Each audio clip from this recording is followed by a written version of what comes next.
when you're in pain, soothing as a springtime rain, to have a friend right in your corner.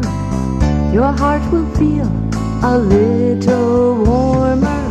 Tender loving care, tender loving care. Each warm and friendly touch lets someone know you care so much. Tender loving care, tender loving care.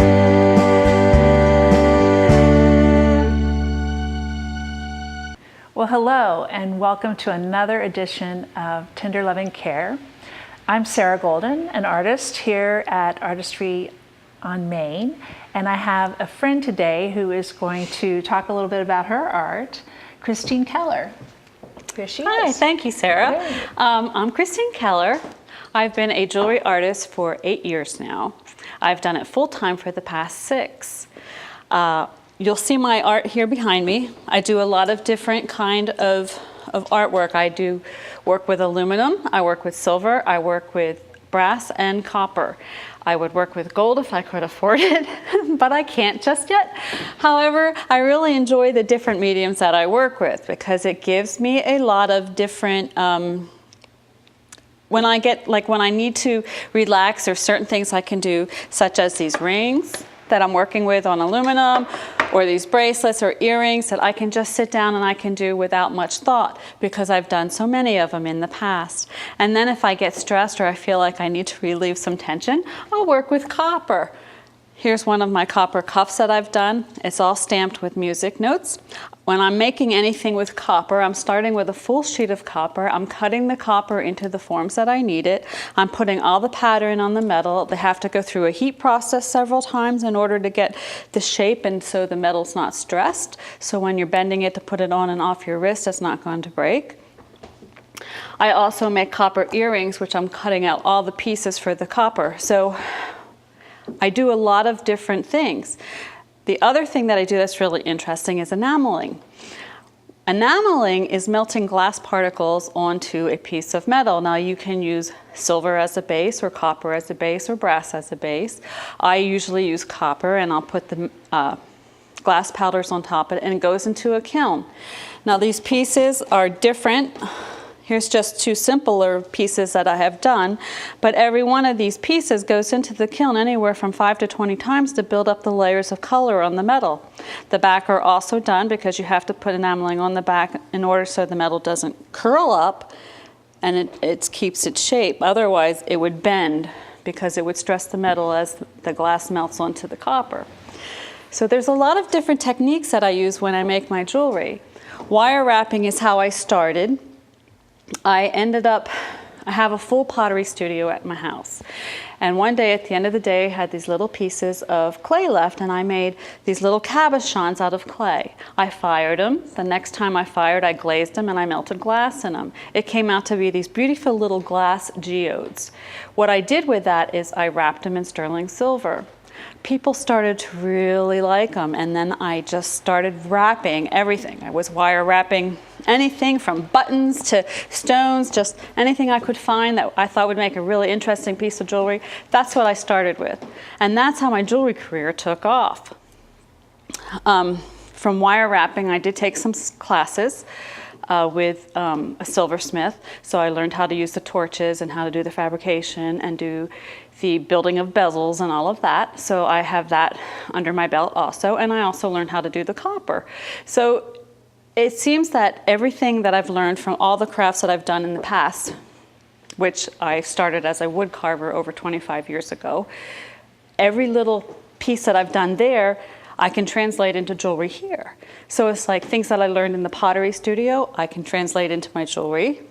Things that I've learned with like my wire wrapping, I combine it with the silversmithing work a lot of times. So my pieces are really unique. I'll do a lot of one-of-a-kind pieces. My jewelry is pretty distinctive. When you see it, you can tell that it's made by an artist. I have this theory that if you're buying artist-made jewelry, it ought to look like an artist made it and not out of a box store. Therefore, you will find most of my jewelry does stand out. Now, I will say most of my jewelry is bigger pieces because I like big and bold. I have trouble making something very small. I can do it if you request me to do it, but I have to really sit down and think when I'm making that piece of jewelry to keep it smaller instead of larger, because my preference is a large piece of jewelry that's going to say, hey, here I am. Anytime you want to come in and look, we'd be thrilled to have you come into the gallery. I am president here.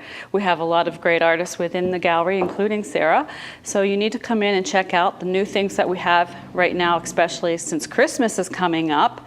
We added a tree just recently of artist-made ornaments, and it's not from just the kind of craft we do in here.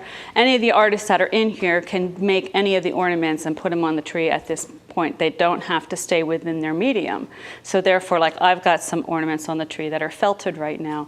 Other makers are putting things outside of their medium onto the tree too. So it's great to come in and pick out that special ornament right now and find that special thing. So come in before they all sold out. You want to make sure you're here early and often, because they will be getting changed and more will be coming in as the season comes on. That was wonderful of Christine to share with us about her art. And now we're in my section. I do many things with my art as well. These are all prints. I'm now up to 179 pieces. Not all of them are printed. And I do mixed media work. I start off with watercolor and then usually build up with different paints and inks like acrylic, and even sometimes I use pastel. Definitely use a lot of watercolor pencil or just regular colored pencil or regular graphite pencil. Just about everything but the kitchen sink, and I don't use oils. That's the other thing I don't use. And then I scan them into the computer and print them myself. At this point, if I ever get overwhelmed with demand, I'm going to have a professional printer help me out. If it's a large piece, such as this one, I do have a printer friend that helps me out and does that for me from Ralston Press. I have my work at different places. One of the places that I recently have added my work to is West Virginia Heritage Crafts, but as you know, we are at Artistry on Main right now. And I'd like to also tell you that I read some of my work to people whenever I go to these different shows, because what I've done is I've written on several of these pieces. And today is a special day because these pieces have not been printed. You're looking at the original, and I have writing on all of these pieces that I'm going to read to you. They're all uplifting and universal in what they mean to everyone. They're emotions that everyone goes through, or feelings, and here we go. I'm going to read this. You struggle with the answer to the purpose of your being. Upon reflection, you acknowledge the talent which is meant to be yours. Forget the need for all and heed the calling, for the only real necessity to fill your life is to practice this unique gift bestowed upon you. You must not keep this to yourself, but offer it to the world, not for praise, not for acceptance, but because you have a message that you must share. You may believe the impact you have on those around you is insignificant, but it is not for you. It is not for you to know.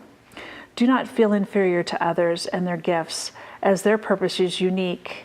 Without even knowing, you inspire emotions and insight with your selfless, open spirit, and you give it freely. When I first started this project, I was just doing it for myself.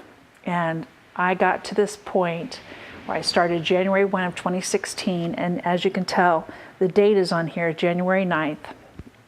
When I made it to this particular one, I decided, that's it. I have to share this with other people. I'm being selfish.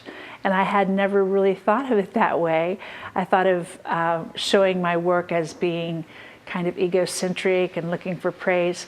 But I decided that's not what it's about at all. It's about showing myself saying, hey, here I am. If you like it, you like it. If you don't, you don't. And just exposing who I am, being open to the world. Let me read another one to you. This one is allow. What would happen if you attempted to control the raindrops to fall exactly where you instructed them? How would you feel if every step you take and every breath you inhaled were scrutinized, and when you lost your balance or took a breath too sharp, you had to perfect it? Sometimes the hesitation from action is the result of others' overbearing directions. To gain confidence and self-worth, you must have freedom to express every part of your being. You should trust others and allow what is to form without restriction. Be aware of your self-inflicted prisons and surely set your own captured prisoners free. Walk and breathe in harmony with others. Sometimes people try to guide you in a way that is against your nature. And sometimes we find ourselves doing the same thing to others. So make sure that you have the ability to let people do their own thing, and make sure that you stay true to yourself. That's what this one's about.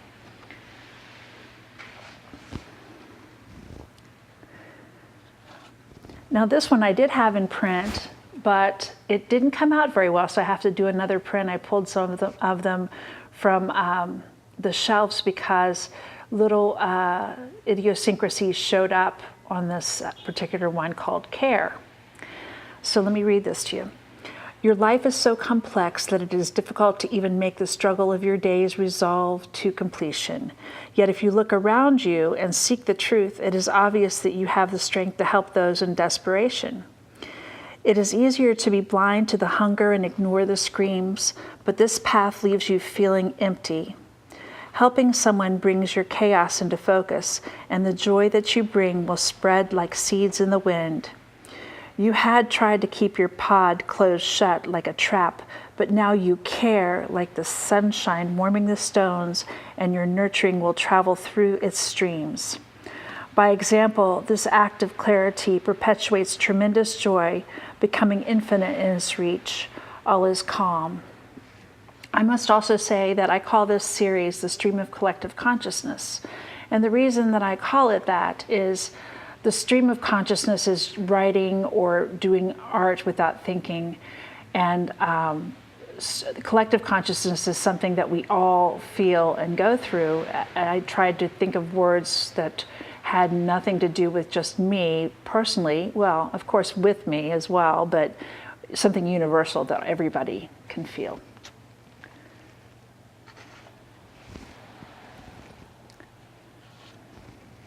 The next one we have is believe. Over the years, and even as a child, you have interpreted reality as what you can see, feel, taste, hear, or smell. Yet the world is so much more than that. How can you explain emotion? What is out there beyond your comprehension? You can sense when someone is watching you as you feel a presence and turn around to confirm with your eyes. Open your mind to seek what unexplainable mysteries are hidden just below our conscious perception. Do not fear what you discover and discount it as fantasy, for it is just as real as the message you are reading now. Your understanding may differ from others, yet believe in your abilities to seek your stream. Eventually all will be revealed. Imagine the profound and the comfort this will give to you. That's really opening up your intuition, isn't it, to think like that? There's things that we just really can't see, and you know they're there. Okay, the next one is stand. In your search for who you really are, you have revealed many layers to your own beliefs. When confronted with an attack that trembles your interpretation of the truth, you have diverted the conflict, becoming a chameleon? Yes, it is true that some debates are not worthy of the stone pillar of which you sometimes morph. Yet you must carefully decide when to stand, passionately, firmly, and with unyielding conviction, even though there are also immobile. This belief is such a part of who you are. How can you deny it? If you reach an impasse, agree to disagree. They cannot change you. If they do not admire you for your strength, it is they who are not worthy of your attention. Have you ever been in a situation where you have had an opinion, someone else is just as strongly opinionated about what they believe, and there's no changing either one of you? It can turn into a really nasty argument. Sometimes it becomes real personal and hate-filled comments are made. I encourage you to agree to disagree and admire each other for the strengths of their conviction. And hopefully they will do the same with you. The next one we have is breathe. Your life is overflowing with responsibilities and the companion of stress. You are strangling as you attempt to contemplate what is expected of you. Your mind space is crowded, suffocating in claustrophobic inducing thoughts. An attempt to create or mediate seems impossible in the stagnation that has become your routine. Why do you endure the constant request and perform to others' expectations? Should you not find a reason to become excited about a personal goal? The time has come for you to inhale deeply, cleanse your mind as you exhale, and simply breathe. Delegate to others what they may need to contribute. Let unnecessary duties become less important. Allow yourself to simply be. Value who you are right now. All will benefit from the peace you bring. Boy, it sure is sometimes hard to let somebody else do what you feel like you need to do. But we all need help sometimes in taking care of business, you know. Let some of that stuff be handled by other people. The next one I have here is break. The routine you have created in your path has become a dreaded torture. It is as if you are a machine performing in the assembly line, tirelessly pushing the widget of your life. Do you not realize that even mechanical devices require maintenance? Break free of all the restraints. Allow yourself to be spontaneous and whimsical. Divert your path for a while, as it will still be there for you when you are refreshed. Take inventory of what could make your life more rewarding, but not until you walk barefoot in the stream, appreciate the wildflowers in the meadow, and listen to what your inner voice must tell you. I think that we all get into this routine of being so busy and doing what we feel needs to be done, and sometimes just forget to have fun and be free and experience life. And when you do that kind of thing, you will experience more energy to be able to do your tasks as well.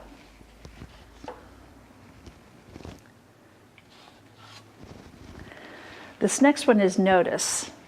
And if you look on this one carefully, you'll see there are different little pieces that are all put together. It kind of reminds me a little bit of Escher, only in that he put a lot of things together that you had to look for. M.C. Escher, as you may know that artist. I had accidentally drawn on this one a mermaid. If you look here at the tail and here at the face, you can see that this is also a bird. And that's what I thought that I had drawn, of course, just the bird. And then when I showed it to one of my friends, they're like, I like the mermaid. And she had to point it out to me. I thought that was interesting because the word is notice, obviously, and I didn't notice what I drew. Have you decided that it is best to stay inside the boundaries of what you know is constant? It is true that you may be able to control what changes in your self-restraining prison. You may find comfort in its stability, but this man-made box is not a reward. You must step outside into the unknown and delve into the chaos of the unexpected. Even if the path you follow is familiar, look around and notice the changes of our natural world. The twilights sprouted, the rock has been overturned. Oh wait, I read that wrong. I'm going to correct myself. The twig has sprouted, the rock has been overturned, the grass has been nested, the sky is inviting you to understand and appreciate its mood. In this, seek your change. Wow. That is very profound of me. I don't know. I whenever I do my writing, I do it without thinking, as I explained. It usually takes less than, well, about 5 to 7 minutes. And I do it in complete silence. And just whatever comes out, comes out. That's a great writing technique I encourage all of you to try. You'd be surprised how very smart you are.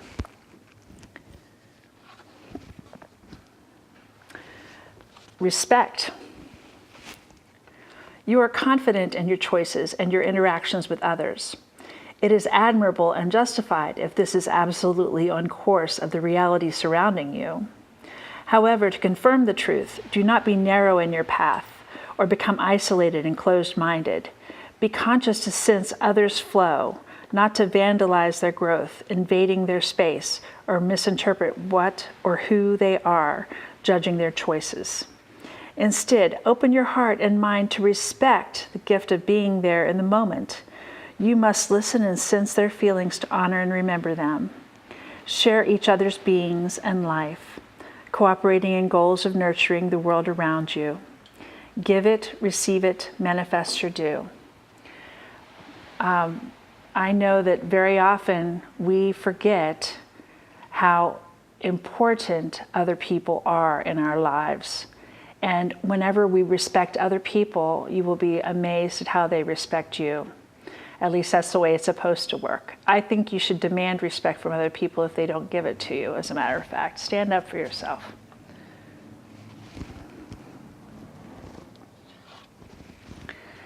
This one is play. You have learned the hard way how to make your life work, going through the motions, giving, sacrificing, sweating, even bleeding, taking meticulous care of everyone, including yourself. Serious times not to be taken lightly. Have you considered just letting go? What would happen if you were just plain silly, dancing in the streets, fearless of ridicule? What would happen if you were spontaneous, broke out in laughter and with uncontrollable excessive giggling, playing instruments you do not have any idea how to strum or blow? It is time to play. Just let it go. You will be free from the burden, giving joy to those around you. Don't forget to run. Your heart is waiting. Well, if you're not taking the time to have a little fun in your life, you're missing out on a lot. And you're also hurting the people around you who need to have fun with you. Just take a break and do something crazy and fun. And don't worry about what anybody thinks about you. Because we're all a little insane sometimes with the way we act. Being silly is part of life and it should be embraced. Reinvent. This reminds me of some of those technical drawings done kind of rough whenever you see a patent application. All of this I have, I think, from A to Z labeled with these different parts. Of course, this has no meaning whatsoever. I didn't invent something.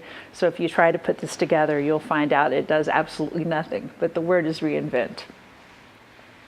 There is something about who you are and how you behave. This has been an integral part of you for a very long time. Sometimes this has been a comfort to you.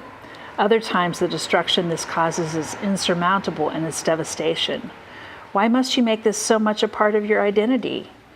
You do have a choice to reinvent who you are and challenge yourself to be born anew, better than that part of your old self.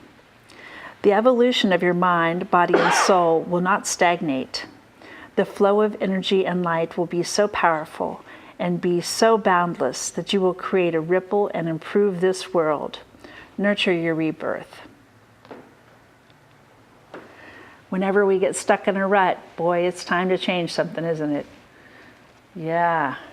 Never be afraid to change yourself into something else as long as you're true to yourself. There's a difference between changing yourself just because you want to do it for other people, but do it for yourself and take that chance, and you can be as many changes in your life as you want. You're the one in charge. This one is contribute. The world around you has been generous with its gifts. You have not only sustained a comfortable existence, but you have flourished. Have you forgotten that what nature has given to you and given to you what you need? Your friends and family have always been there for you in good times and troubled times. At some point in your life, you will want to help others as you have been helped and contribute. You will find the joy in planting trees, saving an animal in trouble, recycling. You may not know that your neighbor needs you. You may not know your friend is crying. Someone around you is hungry, homeless, needing a smile or a hug. Find your cause. It's easy for us to forget the gifts that have been given to us, and giving back is very important. The next one I have is inspire.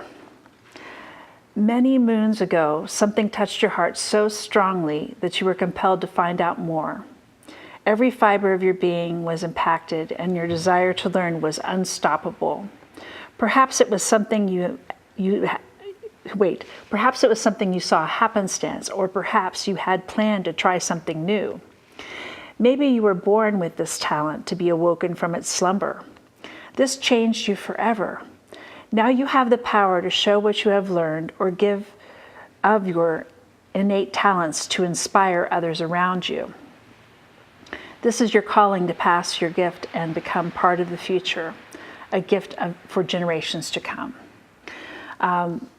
Part of our world would really hurt if people didn't share their knowledge and their talents with other people. You can teach others to do some of the things that you do.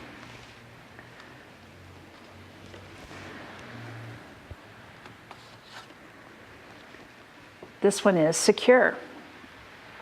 I have it broken down into sections here. It's protect, create a sanctuary, and preserve. Protect. You are just like a mother hen protecting her chicks. Everyone can rely on you to protect them. Thank you for your nurturing, sweet nature. Create a sanctuary. When you have visitors, they feel as if they are in a safe zone. Your home is charming and comfortable. Thank you for making us feel so welcome. Preserve. You know how precious our world is. You are friends with all animals, great and small. You respect and conserve nature's natural beauty. Thank you for tending to nature and caretaking your space. You are amazing to secure a place for everyone around you, and make a peaceful future for who may follow. There we go. The next one I have is resolve, and it's a little shorter. There have been many times in your life that emotions were a challenge, slowing you down on your life's path. When there is anger over conflict with others, feelings of indecision, or even sadness, your life seems to come to a standstill. The time has come for you to resolve any issues slowing you down. You will feel exquisite freedom from letting this burden end. So whenever you have trouble, instead of holding on to that trouble, let's try to resolve it, okay? Now, this one is cry, and we don't have time for that today. But I do have to say, it is a positive thing to cry and let your emotions go. Well, thank you for joining me today on our journey, and make sure you tune in next time. I'm sure Greenbrier will be back. Thank you.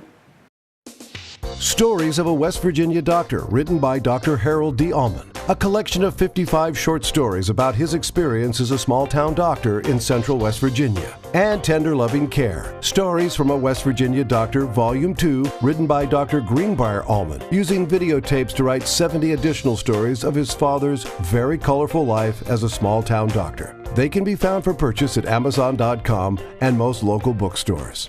Tune into Channel 3 Buckhannon for Tender Loving Care with Dr. Greenbrier Allman, where he talks about the connection between Christianity and medicine.